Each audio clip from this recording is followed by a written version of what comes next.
let's just say you go to a McDonald's, leather couches and caviar, you probably would be very confused.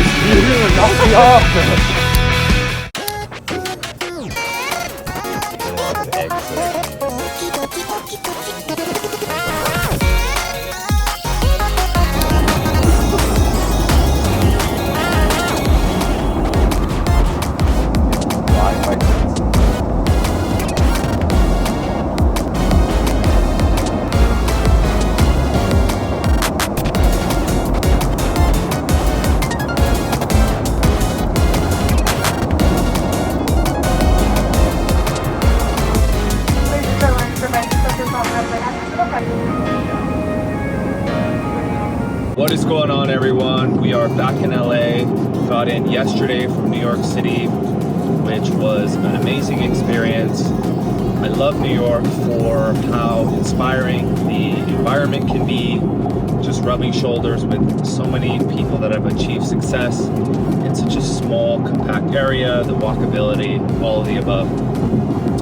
We're here for a few days and currently driving into downtown LA to get a workout in, and then we will be lecturing at USC as we prepare for the spring curriculum. I am co-teaching a marketing course, which I'm really excited about, and to be able to give back to my alma mater is really a blessing and something that I've really always wanted to do. So really grateful and appreciative to have the ability to apply business knowledge, which is really kind of a very rapidly evolving topic that I think benefits from industry experience to complement the academia and the curriculum that has already been established. So that's what we got going for today.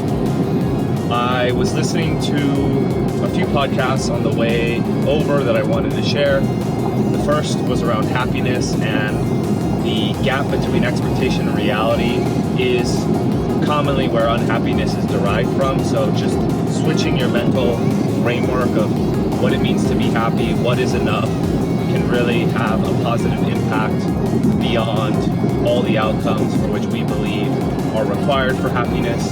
Enjoying the process, focusing on the process, and enjoying that, I think, is a really key part of how I now live my life, instead of thinking that a six-pack or a certain amount of monetary success will equal happiness.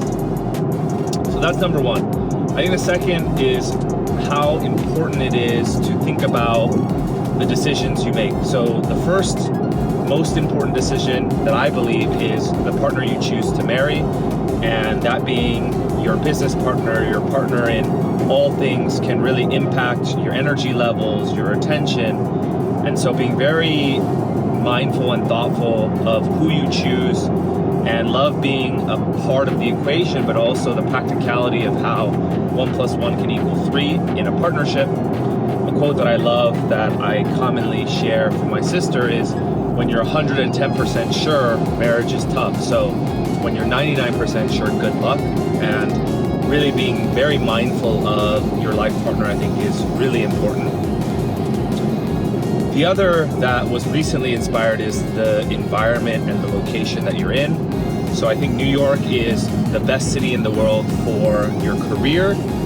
However, and when it comes to practicality and cost of living, there are other cities that I feel are much more advantageous, where you're not paying $5,000 for an apartment that you need to, have a separate washer dryer location. So yeah, I think just being very conscientious of where you decide to live based on what your goals are in life can play a significant impact as well to happiness. And again, setting your expectation correctly can really benefit you in the long term. So that's the opening monologue for this video.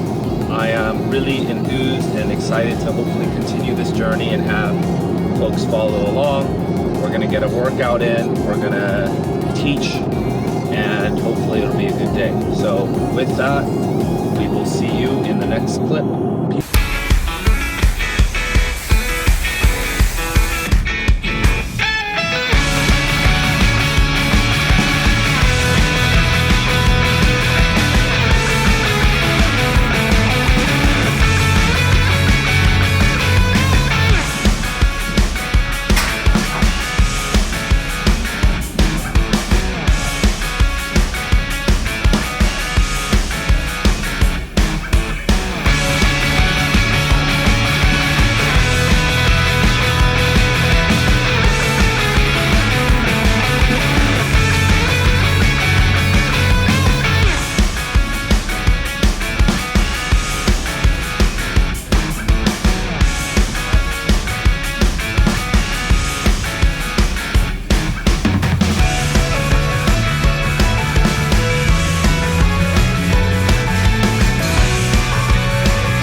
is going on, everyone? We just finished the gym.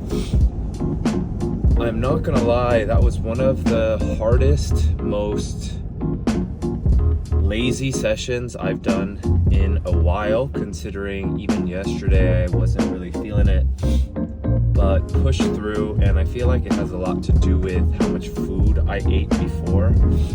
I realized that I love to work out on an empty stomach and find that I have the most energy at that time.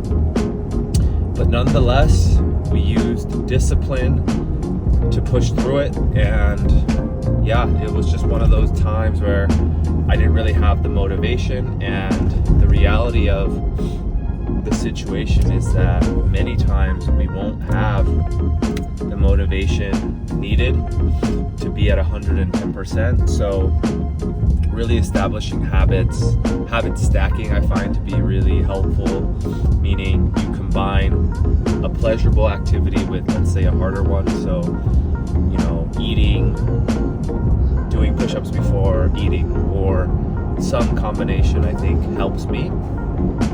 We're on our way to USC to take part in this lecture, and yeah, I'm really excited to head back to my alma mater. It's a beautiful day, as mentioned. Hopefully we can get a few clips of the talk. It'll be about hyper growth and the inclusion of digital strategy to really enable said hyper growth. And yeah, I am pretty pumped to give this talk, and then we will get some food, do another lecture, and that'll be it for this beautiful Monday. So I will see you in the next scene. Peace.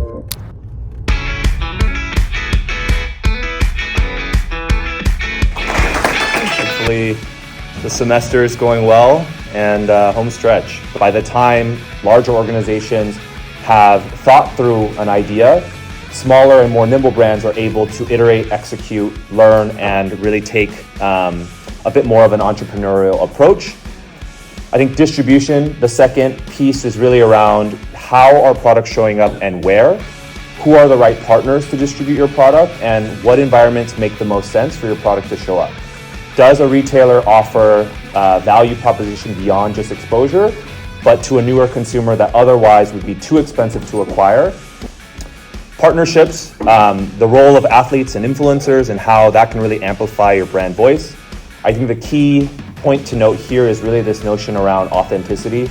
I think for those that follow different creators in the online landscape will very clearly be able to tell if the individual was paid to place advertisements within their content strategy versus those that intrinsically enjoy the brand or product. So really being thoughtful of who can really amplify the brand message. And then lastly is really this concept around innovation and being very intentional about where to be a market leader, whether it's in product, and where to follow in terms of knowing that innovation is expensive. And today we'll really kind of double down on that as part of phase 2. So once you've now established yourself within the market, how do you now take some of the now market share and really scale and operationalize said market share? And the 3 things we'll focus on today is really around digital marketing. So how are we acquiring and retaining customers? GTM strategy, what are the messages? How and when should brands show up with authentic brand voice?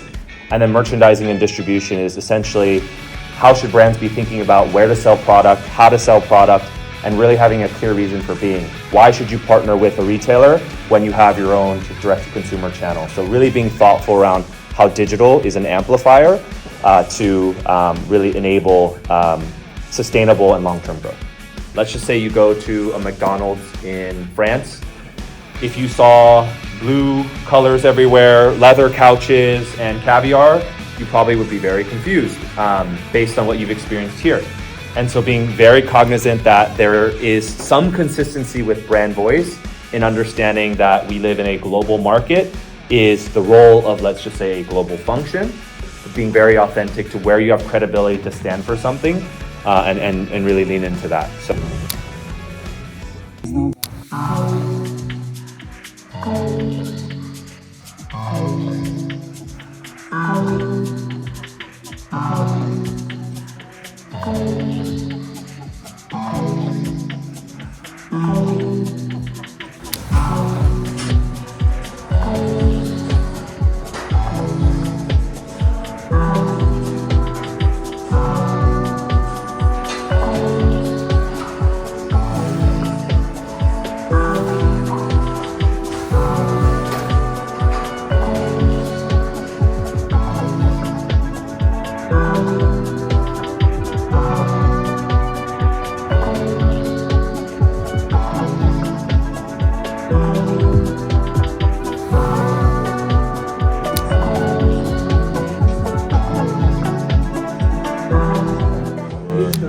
We are getting our acai on.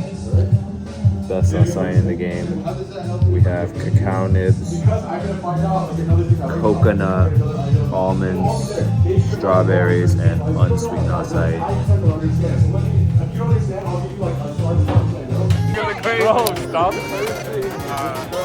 These flips are crazy. Let's go out in the rough last day in OC with my boy Lama, his Fugazi AMG. Yo. Lama has to take a piss. A massive piss. Bro, you're gonna knock me off, man. You're gonna have me go into the sand, bro. We're like 60 seconds in. I know.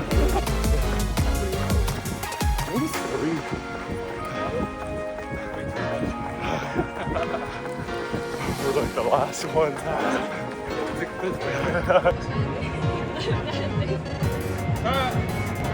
5 minutes later, or maybe more. Ooh, you know I love spicy though.